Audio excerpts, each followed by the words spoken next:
হ্যাঁ মা বলো। হ্যাঁ হ্যাঁ আমি ভালো আছি, তুমি ভালো আছো? এগুলো এগুলো কিছু না। ওই আজকে সকালবেলা যখন রান্না করছিলাম তরকারিতে একটু ঝাল বেশি হয়ে গেছিল, ওই জন্য উনি অফিস যাওয়ার আগে 2-4টে কিলঘুষি মেরে গেছে। হ্যাঁ, 5টার সময় বাড়ি আসবে, তখন বাকিটা দেবে। হ্যাঁ। না না, কিসের আবার কষ্ট মা, তোমাদের পছন্দের ছেলেকে বিয়ে করেছি, সরকারি চাকরি আছে, ভালোবাসা একদিন না একদিন ঠিক হয়ে যাবে। তো হ্যাঁ মা, হ্যাঁ উনি এখন অফিস থেকে বাড়ি এসছে। হ্যাঁ, ওনার মুডটা একটু ঠিক নেই, তাই জন্য আমাকে এখন একটু মেরোনোর মুডটা ঠিক করছে, 2-4টে কিলঘুষি মারবে, বাকি সব ঠিক আছে। হ্যাঁ হ্যাঁ হ্যাঁ, আরে কোনো ব্যাপার না, সরকারি চাকরি, তোমাদের পছন্দের ছেলেও। হ্যাঁ ঠিক আছে, রাখো রাখো। হ্যাঁ মা বলো। হ্যাঁ ওই হাতটা একটু পুড়ে গেছে, তাই একটু ওষুধ লাগাচ্ছি।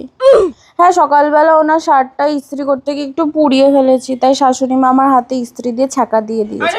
আরে না, ওনারা তো আমার খুব খেয়াল রাখে, আমার যাতে আর কোনোদিন ভুল না হয়, ওই জন্যই তো এরকম করেছে।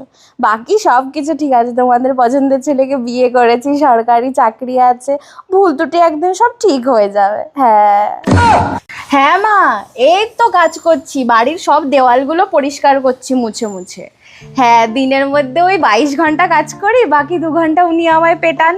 হ্যাঁ, এই করেই চলে যাচ্ছে।